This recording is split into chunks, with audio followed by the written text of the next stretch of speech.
Morning dear students, welcome to online classes. Last class में हम लोगों ने प्रार्थना दाब और प्रार्थना दाबों के नियमों के बारे में अध्ययन किया था, जिसके समाप्त होने से हमारे जो चार अणु संख्या गुणधर्म थे, चारों अणु संख्या गुण समाप्त हो गए थे।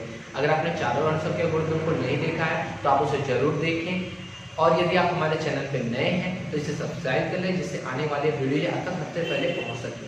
तो लास्ट वाले जो प्रार्थना दाब हम लोग पढ़ रहे थे, उस वाले विलियन में हम लोगों ने जाना था कि प्रार्थना दाब के 3 नियम होते हैं। तो आज का जो हमारा वीडियो है वह है प्रार्थना से ही रिलेटेड कुछ अन्य परिभाषाएं, प्रार्थना से रिलेटेड कुछ अन्य परिभाषा और उसके एग्जाम्पल के बारे में हम लोग को अध्ययन करना है। ठीक है, तो यहाँ क्वेश्चन डाल लीजिएगा, ऐसे निम्नलिखित की परिभाषा दें। तो पहला है समपराश्रयी विलियन, जिसको इंग्लिश में आइसोट्रोपिक सॉल्यूशन कहते हैं। समपराश्रयी नाम से ही पता है, सम मतलब बराबर, पराश्रय मतलब पार्षद दाब, जिसका पार्षद दाब बराबर उसे समपराश्रयी विलयन कहते हैं। तो क्या आ जाएगा, नियत ताप एवं सांद्रता पर समान प्राशन दाब वाले विलयनों को क्या कहते हैं, समपराश्रयी विलयन कहते हैं। मतलब कि जिनका प्राशन दाब समान हो उसे समपराश्रयी विलयन कहते हैं। जैसे बहुत इंपॉर्टेंट है, जैसे रुधिर कोशिका, रुधिर कोशिका में हमारा आरबीसी होता है, डब्ल्यूबीसी होता है। तो रुधिर कोशिका में स्थित द्रव का प्राशन दाब, जो रुधिर कोशिका में जो द्रव होते हैं उनका प्राशन दाब सोडियम क्लोराइड, जो सोडियम क्लोराइड मतलब नमक के 0.9%, 0.9%। कौन सा प्रतिशत है, तो ये प्रतिशत है W/V। W/V का मतलब जानते हैं, पहले पार्ट में पढ़ाया, पहले टॉपिक में पढ़ाए थे। W मतलब द्रव्यमान, अभी मतलब आयतन, मतलब द्रव्यमान आयतन प्रतिशत।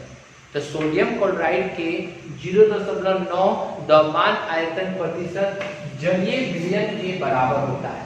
मतलब कि जो हमारे अंदर की रुधिर कोशिका होती है उसका प्राशन दाब 0.9% सोडियम क्लोराइड के जलीय विलयन के बराबर होता है। तो हम लोग समपराश्रयी विलयन कहते हैं। क्लियर।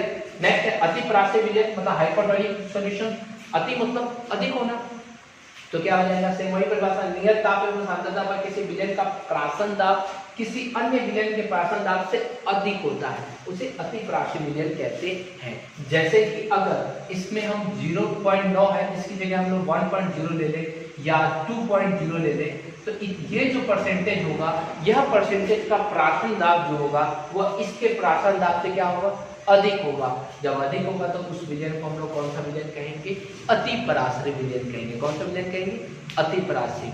और आपको एक बात पता होगा, जो मैं यहाँ नोट में भी लिखा हूँ, कि विलायक के जो अणु होते हैं वह निम्न सांद्रता से उच्च सांद्रता की ओर प्रवाह करते हैं। अर्थात इसकी सांद्रता कम और इसकी सांद्रता अधिक, तो इसमें से जो विलायक के अणु होंगे, मतलब जो इसमें से जल की मात्रा होगी हमारी कोशिका में, ये कोशिका कहाँ चला जाएगी, नमक के घोल में चल जाएगी, जिसके कारण क्या होगा, हमारी कोशिका सिकुड़ जाती है। क्या हो जाता है, सिकुड़ जाता है। क्यों सिकुड़ा, क्योंकि इसका प्राशन दाब कम था और इसका प्राशन दाब अधिक था, जिसके कारण इसकी सांद्रता कम, इसकी सांद्रता अधिक, तो निम्न सांद्रता से उच्च सांद्रता की ओर जाते हैं, जिसके कारण क्या होता है, कोशिका सिकुड़ जाती है। किसमें सिकुड़ती है कोशिका, अतिपराश्रयी विलयन में। अगला है अल्पपराश्रयी विलयन, ऐसा हाइपोटोनिक सॉल्यूशन।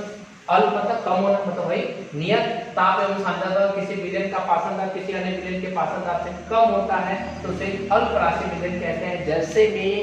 जैसे में इसका जो है 0.9% है, इससे कम हो जाए, मतलब 0.8% हो जाए या 0.7% हो जाए, तो जब ऐसा होगा तो क्या होगा, इसका प्राशन दाब इससे नहीं, इसका प्राशन दाब इस वाले से कम होगा, तो इसे हम लोग क्या कहेंगे, अल्पपराश्रयी विलयन कहेंगे।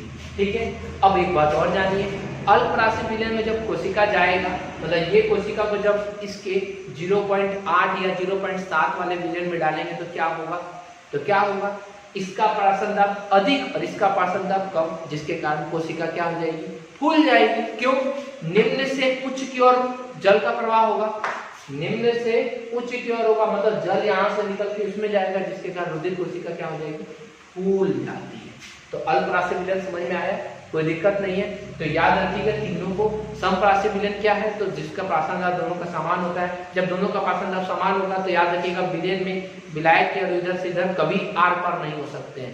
परंतु अतिपराश्रयी विलयन होगा तो जिसका प्राशन दाब कम है, वहां से जो होंगे, वहां से जल के अणु निकल के या विलायक के अणु निकल करके दूसरे, मतलब उससे अधिक प्राशन दाब वाले में चले जाते हैं।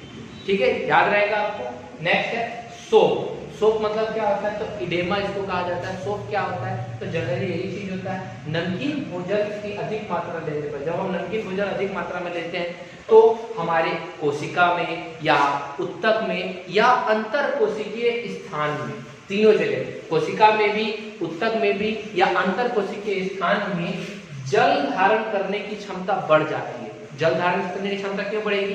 क्योंकि हमारे शरीर में नमक की मात्रा बढ़ी, जब नमक की मात्रा बढ़ेगी तो सांद्रता बढ़ेगी, जब सांद्रता बढ़ेगी तो क्या होगा? जल धारण करने की क्षमता बढ़ जाती है, जिससे हमारे शरीर में क्या हो जाता है? सूजन हो जाता है। मतलब सूजन मतलब फूल जाता है। इसी घटना को या इसी अवस्था को क्या कहते हैं? शोफ कहते हैं, मतलब कि सूजन, शोफ या एडेमा कहते हैं। तो याद रहेगा शोफ क्या है। तो यहाँ 4 हम लोगों ने देखा, बिल्कुल अच्छी तरह से एक बार पढ़ लीजिएगा, आपको याद हो जाएगा। और उदाहरण मैंने एक ही में लिखवाया है, आप तीनों में लिखना चाहें तो आप लिख सकते हैं, ठीक है। तो यहाँ पे हमारा ये टॉपिक तो समाप्त होता है। इसके बाद हम लोग पढ़ेंगे प्रतिलोम परासरण, ठीक है। तो जल्दी से उसको उतार लीजिए। चलिए स्टूडेंट्स, अब हमारा नेक्स्ट टॉपिक है प्रतिलोम परासरण। तो इसका जो क्वेश्चन आएगा वो किस टाइप से आएगा? प्रतिलोम परासरण मतलब रिवर्स ऑस्मोसिस है क्या, तथा प्रतिलोम परासरण द्वारा समुद्री जल का शोधन किस प्रकार किया जाता है। आपको पता होगा समुद्री जल जो होते हैं वो लवण के जल होते हैं, जिसमें लवण की मात्रा ज्यादा होती है, ज्यादा खारा होता है, नमकीन होता है। तो उस नमकीन पानी को या मतलब जो लौड़ी के जल होता है उसको हम पी नहीं सकते हैं। तो उसको पीने योग्य कैसे बनाया जा सकता है, तो ये हम लोग को इसमें पढ़ना है, ठीक है। तो पहले हम प्रतिलोम परासरण की परिभाषा देख लेते हैं। तो प्रतिलोम मतलब उल्टा होता है, जिसका नाम उल्टा परासरण से भी आया हुआ है, इसलिए आप प्रतिलोम परासरण भी याद रखिएगा या उल्टा परासरण याद रखिएगा। तो क्या है? यदि किसी विलयन पर परासरण दाब से अधिक दाब, मतलब परासरण दाब से अधिक, पाई से अधिक दाब लगाया जाता है तो विलायक के कणों की दिशा पलट जाती है। दिशा पलटने का मतलब कि विलायक के कण कहां से कहां गमन कर रहे थे? तो विलायक के कण विलायक से विलयन की ओर गमन कर रहे थे, मतलब निम्न सांद्रता से उच्च सांद्रता की ओर गमन कर रहे थे। परंतु जब परासरण दाब से अधिक बल लगाया जाता है तो विलायक के कण की जो दिशा होती है वो बदल जाती है, अर्थात विलायक के कण विलयन से निकल करके विलायक में आ जाते हैं, मतलब कि उच्च सांद्रता से निम्न सांद्रता की ओर प्रवाहित होने लगते हैं। तो इस प्रक्रिया को प्रतिलोम परासरण कहते हैं, मतलब कि उल्टा है भाई, परासरण का उल्टा है। परासरण में क्या हो रहा था कि वो निम्न सांद्रता से उच्च सांद्रता की ओर विलायक के कणों का परासरण हो रहा था, परंतु यहाँ पे क्या है? प्रतिलोम परासरण में उच्च सांद्रता से निम्न सांद्रता की ओर परासरण होता है, ठीक है। तो इस विधि के द्वारा समुद्री जल का विलवणीकरण, मतलब उसके लवण को हटा दिया जाता है, उसको नमकीन पानी को हटा दिया जाता है या शोधन किया जाता है। अब हमारा जो टॉपिक है वो है कि परासरण दाब, प्रतिलोम परासरण द्वारा समुद्री जल का शोधन किस प्रकार किया जाता है। तो बिल्कुल आसान है, प्रतिलोम परासरण द्वारा समुद्री जल का शोधन, बिल्कुल ध्यान से आप देखिएगा। प्रतिलोम परासरण द्वारा समुद्री जल के शोधन के लिए सेलुलोज एसीटेट, बहुत इंपॉर्टेंट नेम है, याद रखिएगा, सेलुलोज एसीटेट से बनी कृत्रिम अर्धपारगम्य झिल्ली, मतलब सेलुलोज एसीटेट की जो झिल्ली होती है वो बनाई जाती है। मैंने आपको अभी एसपीएम के बारे में पढ़ाया था, अर्धपारगम्य झिल्ली, तो मैंने बताया था कि ये जानवरों के पार्चमेंट मतलब चर्म से भी बनाया जाता है, या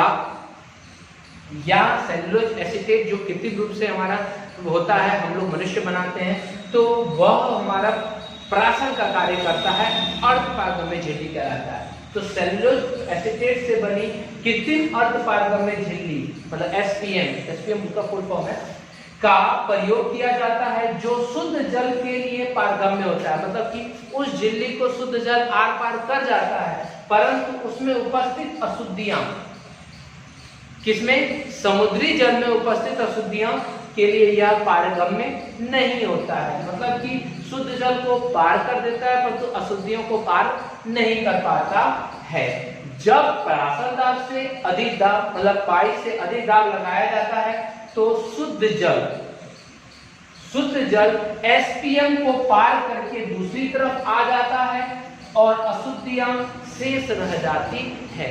इस प्रकार से प्रतिलोम परासरण द्वारा समुद्री जल का शोधन किया जाता है, ठीक है। इसके चित्र में यहाँ समझ लीजिए, बिल्कुल अच्छे से समझ में आएगा। चित्र में देखिएगा, चित्र में क्या है, एक तरफ यहाँ हम लोगों ने समुद्री जल लिया है और एक यहाँ पिस्टन है, ये पिस्टन है, पिस्टन लगा दिया गया, ठीक है। दूसरी तरफ यहाँ बीच में एसपीएम है, मतलब एसपीएम का मतलब जानते ही हैं, सेमी परमिएबल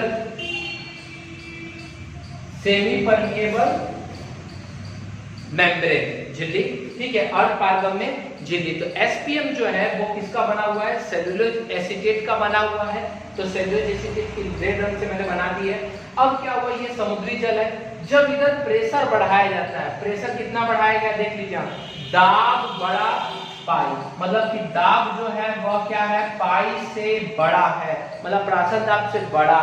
जब स्टेट से लगाया जाता है तो क्या होगा, यहाँ से विलायक के जो अणु है, मतलब जल के जो अणु है, इस झिल्ली को पार करके इस साइड आ जाता है, मतलब शुद्ध जल किधर आ गया, मतलब इस साइड आ गया, शुद्ध जल किधर आ गया, इस साइड आ जाता है, और अशुद्धियां इसी में रह जाती है। शुद्ध जल यहाँ आ गया, जिसे फिर बाद में किसी टब में इकट्ठा कर लिया जाता है। तो इस प्रकार से जो समुद्री जल है उसका शोधन किया जाता है। फिर से एक बार देख लीजिए लोग, समुद्री जल का शोधन के लिए अर्ध पारगम्य झिल्ली के रूप में सेलुलोज एसीटेट का प्रयोग किया जाता है। सेलुलोज एसीटेट जो होता है वह मनुष्य द्वारा बनाए गए कृत्रिम एसपीएम मतलब अर्ध पारगम्य झिल्ली होता है। जब समुद्री जल को उससे पार कराया जाता है तो समुद्री जल में से शुद्ध जल उसको आर पार कर जाता है, परंतु अशुद्धियां शेष रह जाती है। इस प्रकार से समुद्री जल का शोधन हो जाता है। तो यहाँ पर भी प्रतिलोम प्राशन द्वारा समुद्री जल का शोधन है, याद रखिएगा, ये आया कभी नहीं है, परंतु याद रखिएगा ये क्वेश्चन आ सकता है। सेलुलोज एसीटेट कैसा झिल्ली है, तो अर्ध पारगम्य झिल्ली है, ठीक है। तो ये कृत्रिम, वो भी कृत्रिम अर्ध पारगम्य झिल्ली है। फिर यहाँ पूछा जा सकता है कि प्रतिलोम प्राशन के लिए आवश्यक शर्त क्या है, तो इसके लिए आवश्यक शर्त क्या है, प्राशन दाब से अधिक दाब। यहाँ पे मैंने लिखा है प्राशन दाब से अधिक दाब, या दाब बराबर पाई से दाब पाई से क्या है, अधिक है, ये इसकी आवश्यक शर्त है, ठीक है। यहाँ पे चित्र बना लीजिएगा, ये प्राशन दाब आप प्रतिलोम प्राशन आपका क्या हो गया, समाप्त हो गया। तो यहाँ पे ये टॉपिक समाप्त हो गया। अब आपका एक टॉपिक और बचा है जो कि है असामान्यता, मतलब कि जो हमारा जो तीनों अणुसंख्यक गुणधर्म पढ़े थे उसमें वांट ऑफ के लिए जो असामान्यता के बारे में बताया गया है गुणधर्म में, उसके बारे में हम लोग को अध्ययन करना है। तो कल हम लोग उसके बारे में अध्ययन करेंगे, वो लास्ट हमारा वीडियो होगा, और उसके बाद से ये पाठ हमारा समाप्त हो जाएगा, ठीक है। इससे संबंधित जो हमारे क्या कहते हैं आपके न्यूमेरिकल्स रहेंगे, न्यूमेरिकल्स के लिए अलग से मैं आप लोग को वीडियो बनाऊंगा जिसमें केवल आपका न्यूमेरिकल्स ही रहेगा, ठीक है। तो आज ये समाप्त हो गया है, इसको अच्छी तरह से कर लीजिएगा। कल एक और वीडियो इसमें आएगा। अगर आपको ये वीडियो समझ में आया हो, अच्छा लगा हो, तो इसे लाइक करेंगे, अधिक से अधिक शेयर करेंगे।